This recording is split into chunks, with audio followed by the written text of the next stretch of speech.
Bow, chicka wow wow.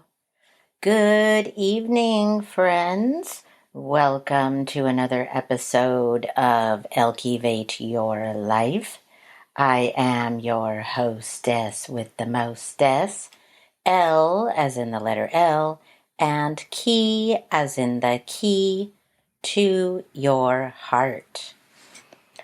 Well, thank you to all my loyal listeners who have been continuing to share their feedback and leave likes and comments and just sharing their feedback about my podcast. I really appreciate that. So shout out to my loyal listeners.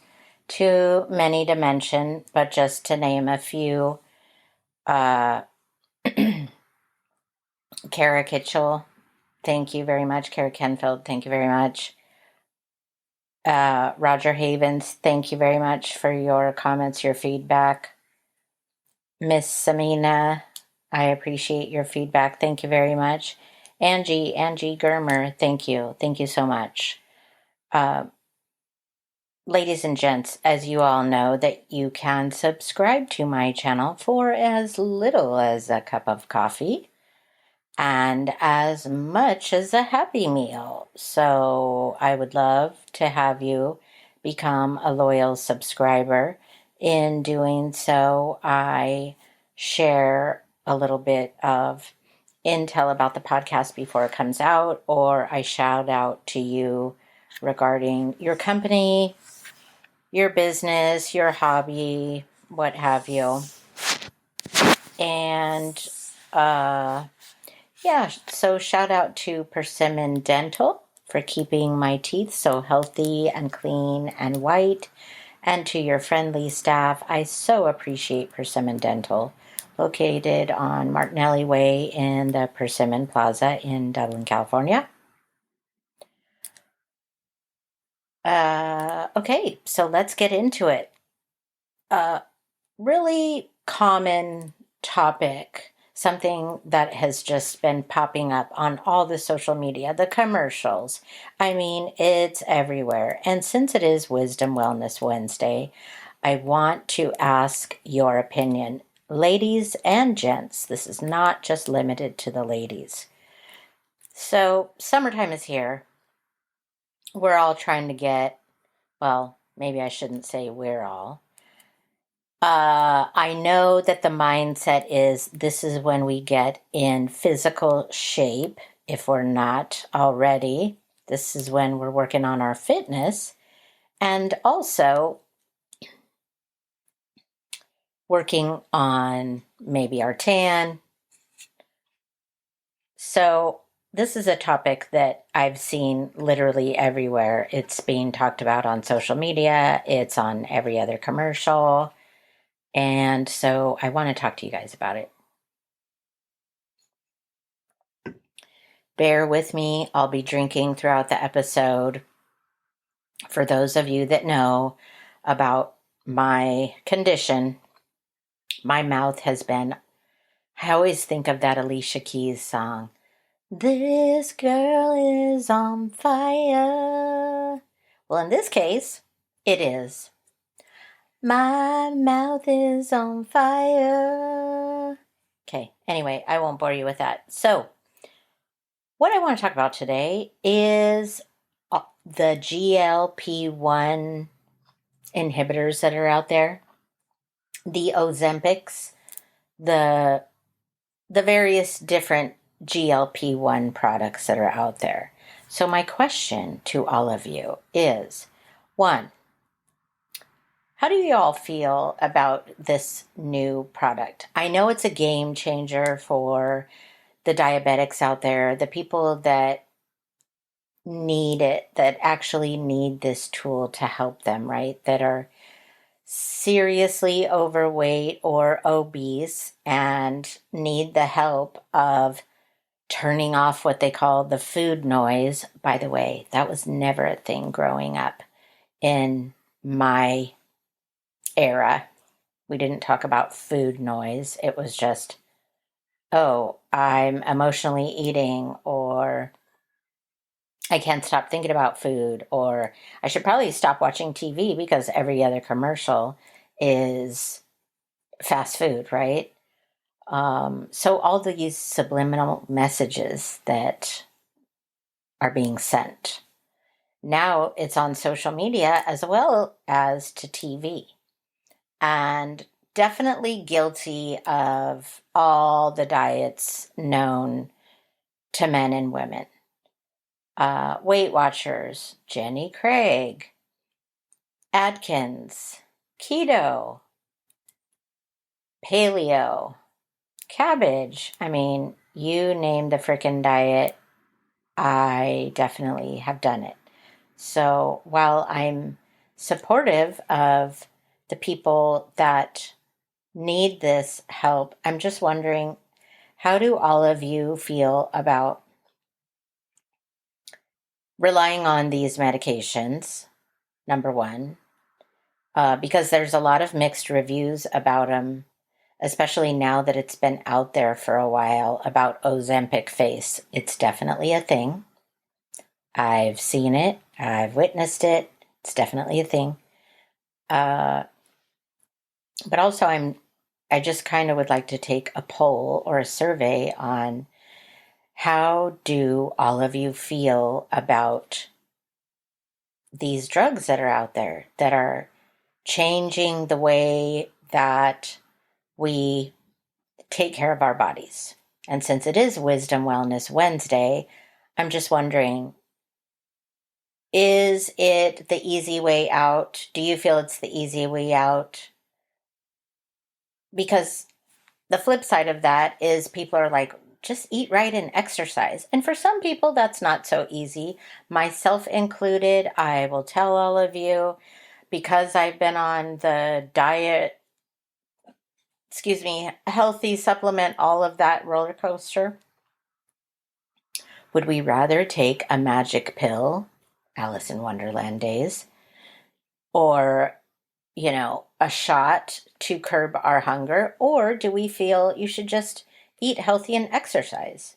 For someone like myself, I could understand the appeal because it keeps you from being hungry.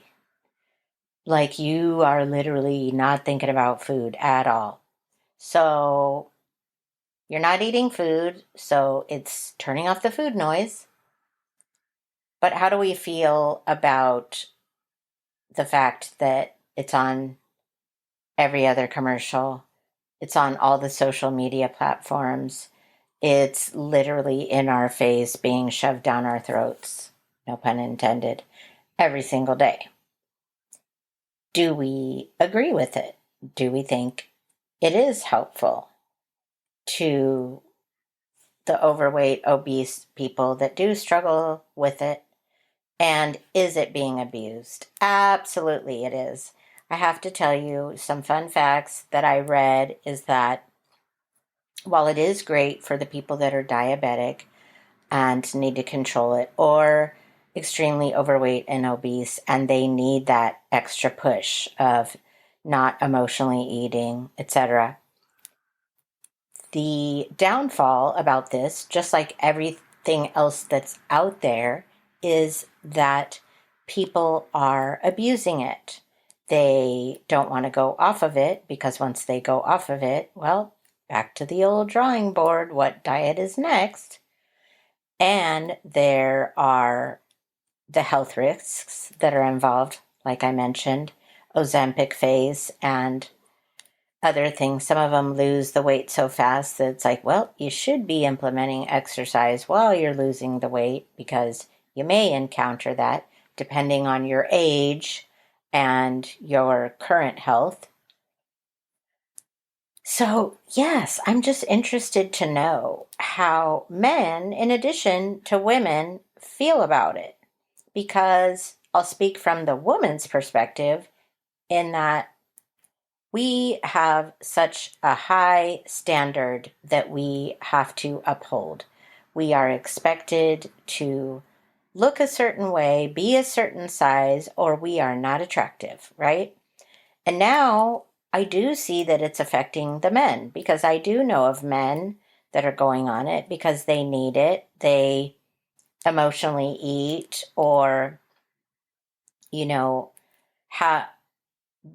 food is what they turn to. And then what about the foodies out there? You stop having a relationship or a healthy relationship with food. And for women, it's like there's so much shame attached to it all. There's actually some famous people out there that have admitted to, okay, I gained the weight, so then I did this. So it's like we get criticized for gaining the weight because whatever. Like in my case, I'll use myself as an example. I got to my ideal goal weight through doing all the different things that anybody and everybody has done. And then I got this mouth condition, oral lichen planus. And now that I have that, I have to eat foods that calm my symptoms down. So what does that mean? That means earthy foods that are not necessarily so healthy, because I have to think about what I can eat that doesn't irritate my condition. So what about the women that gain weight because of their own condition, or because they got pregnant, having a baby, can't lose the baby weight? And there's such a stigma out there for women that we have to be a certain size or we are not attractive. What I will say from my own experience is that it is a slippery slope, because I noticed when I was heavier, I felt that I looked older. And then when I lost the weight in a healthy way, I felt that I looked younger.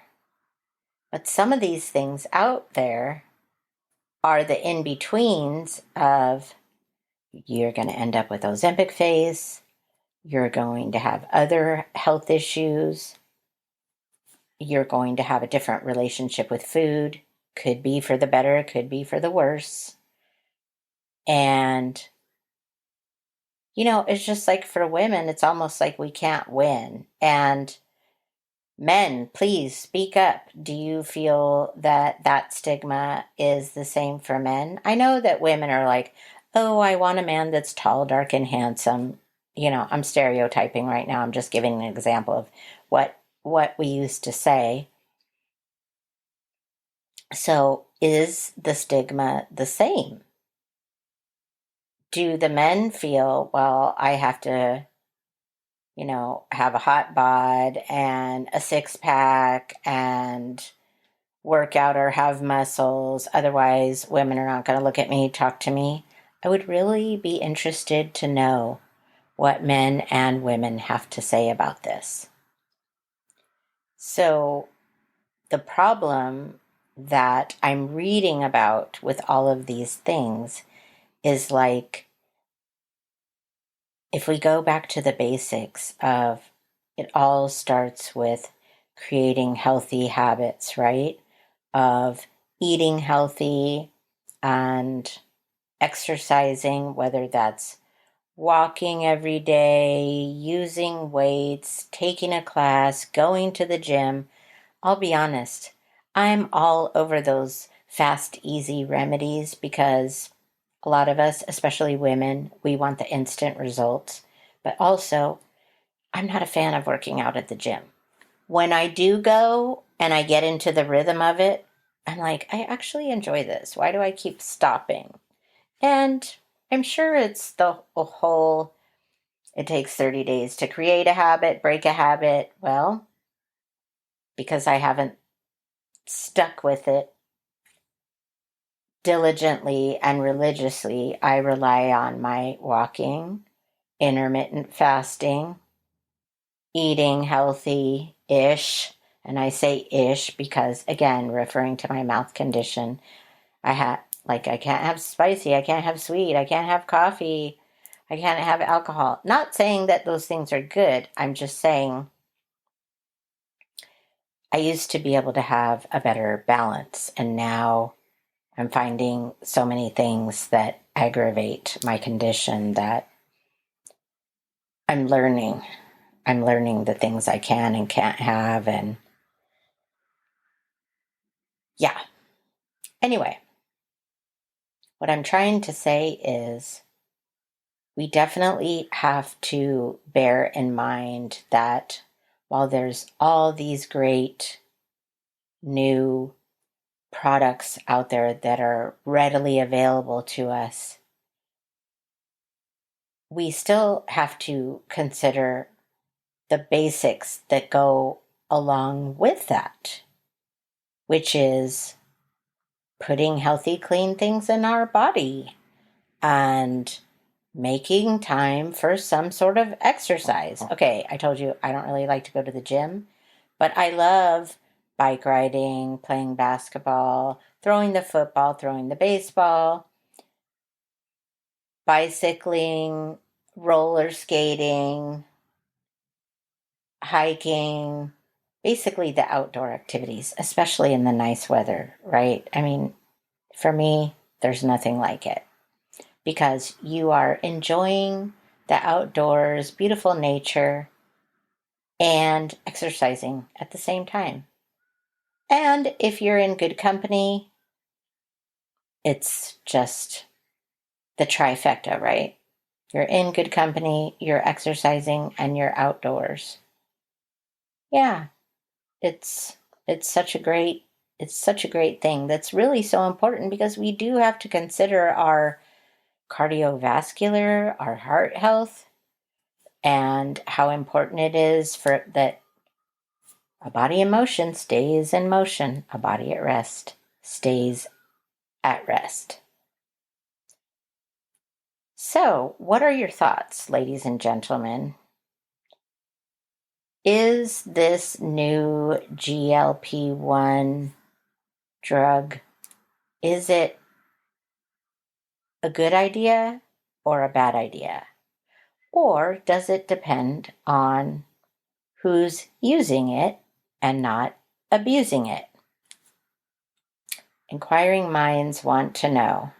Namely, I am the inquiring mind, and I would love to know your thoughts on it.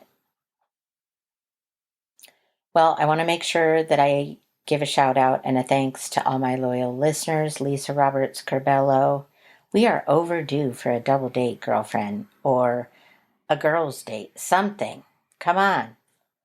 Respond to my invite, please. Every time I reach out to this girl, this woman is busy. She's traveling with her boyfriend or she got plans with friends. So, had to make that little personal shout out, Lisa.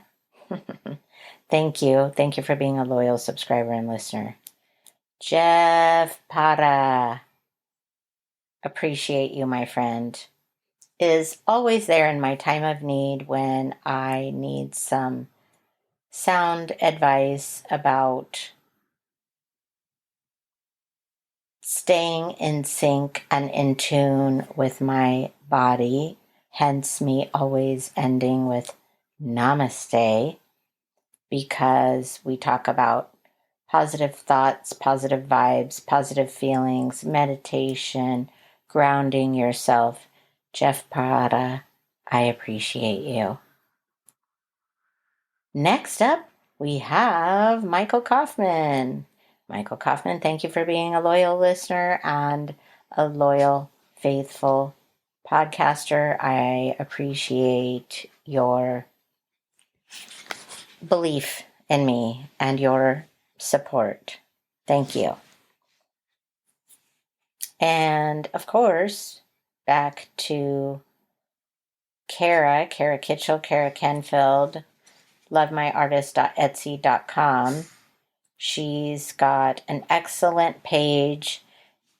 She just shared with me a new edition, which is a song that you could utilize in your wedding, for your anniversary, to a loved one. So you should check out her page and see all the lovely things she has, from clothing to paintings to poems to wedding favors, you name it. This girl can do it. Super talented. Love you, Kara.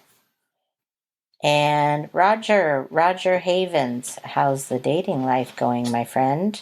Have we met Mrs. Right yet? I'm dying to know. I've definitely been keeping my eyes and ears open for you. And once again, a shout out to Persimmon Plaza. Thank you for taking good care of me, my teeth, my family's teeth, and Persimmon Plaza, Persimmon Dental on Martinelli Way in Dublin. And then, of course, Angie Germer of Thrive.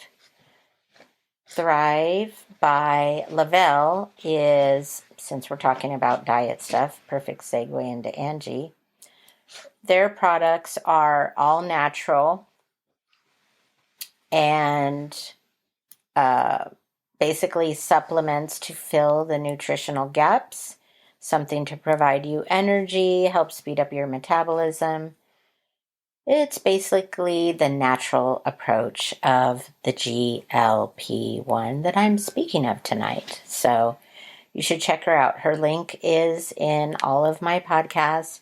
Same with Kara and Tom Guzik, minerspickstudios.etsy.com. His artwork is more of a rustic approach. Tom, you don't necessarily give me any shout outs or comments or likes on my podcast, so I would really appreciate hearing that from you. In fact, while all of you are listening to me on Buzzsprout, Amazon Music, Spotify, Apple, or YouTube, it would mean the world to me if some of you could also leave a comment or review on my Apple. So my Apple account, I'm on all the platforms and I've been focusing on my YouTube, but my Apple account could use some love. I have a 5-star, I have reviews, but no recent ones, not since I first started, and it would really mean a lot to me if you could show me some love. Well, ladies and gents, that's all I have for now. Shout out again to all my loyal listeners and supporters. Kyle Few, oh my gosh, I almost forgot you. I'm so sorry. Shout out to Kyle Few, Professor Kyle, Guru Kyle, know all, be all of everything. Thank you for being a loyal listener. I also appreciate you and all of your wisdom. I'm sure you'll have some comments and feedback on this episode. I can feel it coming. Thank you all for tuning in. Thank you all for listening. And that's it for me. Ciao for now.